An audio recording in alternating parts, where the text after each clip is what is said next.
Broadcasting from Big 12 Football Media Days in Frisco, Texas. I'm Pat Strathman. Pleased to be joined by one of the wide receivers from Kansas in Cam Pickett. Cam, glad to have you. How are things going here today in Frisco, Texas? Hard to believe that this is Big 12 Football Media Days, right? It's almost time for football. Yeah, man, the summer's been going fast. Off-season going fast. It's been going well for us. I'm just excited to get to the season. All right, let's go back to last year. Definitely a lot of trials and tribulations, to say the least. But this is your first year as a Kansas football player, transferring in from Ball State. You're trying to get acclimated, trying to really get a feel for everything. That's got to be tough as a guy transferring in. So how would you go about describing last season, and how do you feel going into the 2026 campaign?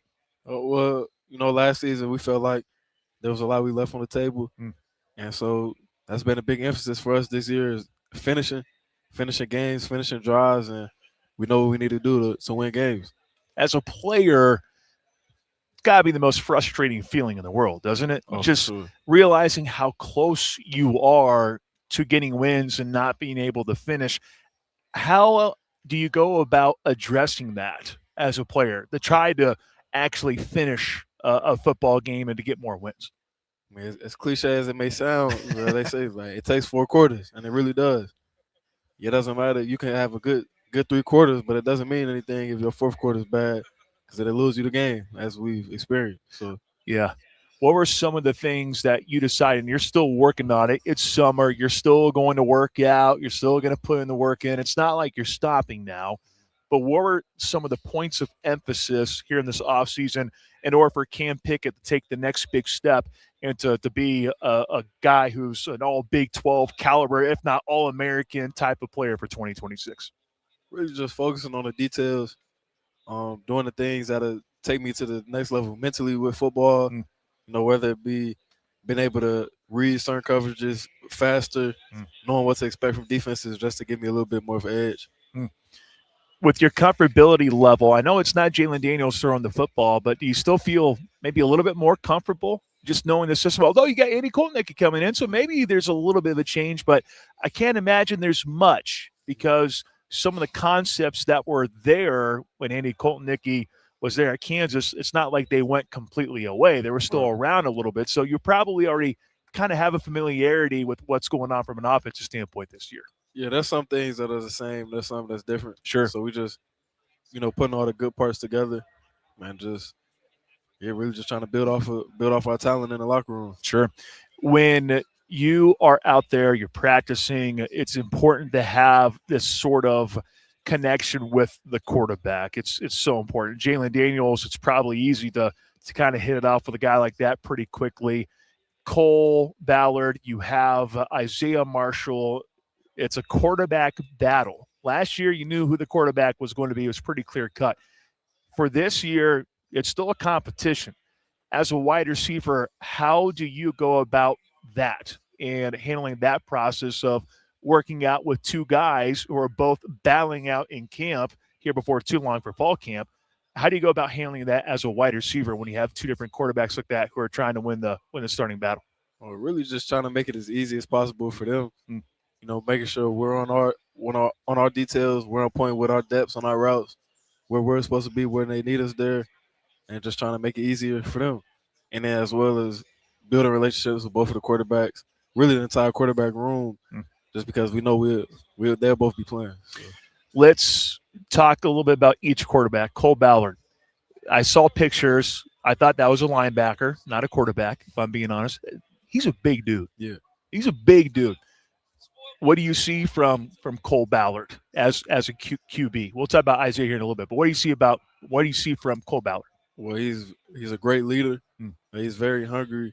Like I say, he's very determined. He's a good field general. Like when he speaks, the team listens. So he's just very good leader-wise. What about Isaiah Marshall? Obviously not as giant as Cole Ballard. Not saying he's a small guy, though. Isaiah Marshall's not a small guy. It's just Cole is just he looks so big in pictures. It's pretty incredible. But Isaiah Marshall, this is a guy who's been learning the last couple of years. Of course, Cole has been too. There's no doubt. But Isaiah Marshall, when he arrived on campus at KU, many expected big things out of him in the future. And now he just kind of waited for his moment, and now it could be this year. Maybe get an opportunity to be the starting quarterback at Kansas. What does Isaiah Marshall bring to the table? He's also a very good leader, and he's very athletic. He's very dynamic. He can throw the ball well. He can run the ball well. So I think it's good with him. He'll definitely lead the defense. Wonder what we're gonna do. A lot of new faces in the wide receiver room. You're kind of the guy now. You and Keaton Quebeca, I guess. I don't want to sleep on Keaton because he's been around the program for a while. But it's up to you two to get some of these new guys acclimated. What do you see from some of these new guys here for 2026? What are some of the things that jump out at you when you watch them? We got two really good transfers with Nick McMillan and Najee Cox. I've built really good relationships with them, hanging out with them all the time, and we have a really talented room. I think we're gonna do a lot of great things. What do each of them bring to the table? Are they both the same type of cat, or are they different guys? Is one a little bit more of a speedster, one a little bit more of a longer guy? What do you think? Nas, he's a big guy. Put him at X, he can make any 50-50 catch. Big frame, put him outside. He's a really good route runner as well. He's short-handed. And Nick, he's pretty good all around. Make all the hard catches, run really good routes. He got some speed too. So all of us together, we'll be nice. Good stuff.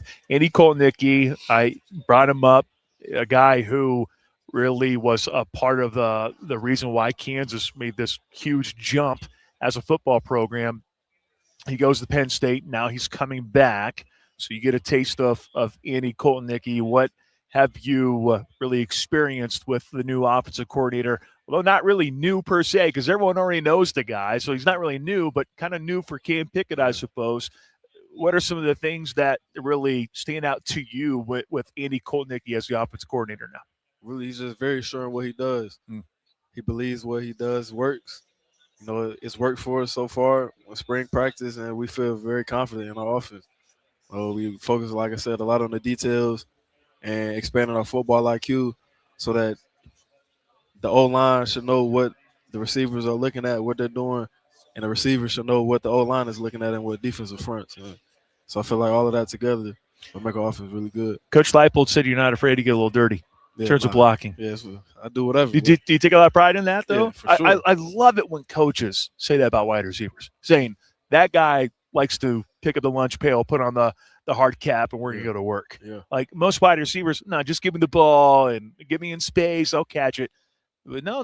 He said, Cam's one of those guys that's willing to get out there and block a little bit. So how much pride are you taking that? Well, it matters a lot because our run game is important because that's what's going to help us as receivers get open. So when we help the run game, a lot of good runs, then that makes it that much easier for a receiver to have a good game because now they know it's a run threat as well. Primarily, you deal with wide receivers and probably a little bit with the tight ends as well. But we, from Wichita, so I have to bring up Dylan Edwards in the backfield, a guy who's kind of been around, but now he's got a new home there in Kansas. How has Dylan Edwards blended in with this offensive unit, and what can he bring to the table to take this offense to the next level here for 2026? Yeah, he brings a lot for our offense because he's a very dynamic player, as many people know. He's very fast and elusive, and he can also catch the ball and run route. So we can use him in the backfield, at receiver, motions, options, in a lot of different ways. So I think me and him together, it'll be very hard for people to stop us. How much have you enjoyed the new digs there with the stadium? Got to ask about that because you're talking to a guy who's a Jayhawk, all right? Wasn't like that when I was going to KU, man. Yeah. A little bit different, So here we are. It's not complete yet, but what do you feel? How do you feel about the new stadium there at the booth? Yeah, it's exciting. I got lucky because I came in, as things were already built, and so I got to see. But it's good to see, the state of the other half getting built. It makes you that more excited every day. You come in and you can see the progress. You can see them adding in the seats, putting the lights up, stuff like that. It just tells us that we're that much closer to kickoff. You excited for London? Oh, for sure. First time playing overseas. Yeah? Yep. Have you guys talked about how long of a flight it is? Do you know? Oh, I forgot exactly how long, but it's a very long flight. It's long enough. Yeah. Longest flight I ever be on. Longest flight. What do you do when you have a flight that long? Of course, I think the answer is sleep. That's probably number one, right? Yeah, sleep. So you could watch a whole TV series. Yeah, I mean, I'm sure you got something lined up, don't you? Oh, well, Or I maybe will not by TV then. guy. Maybe not a TV guy. I Oh don't no, know. I watch shows. I like limited series. Okay. Yep. So when it's like 8 episodes or something like that. So you're a binge watcher then. So this is perfect for you then. Oh yeah, I get something in doing that. You've already started planning then.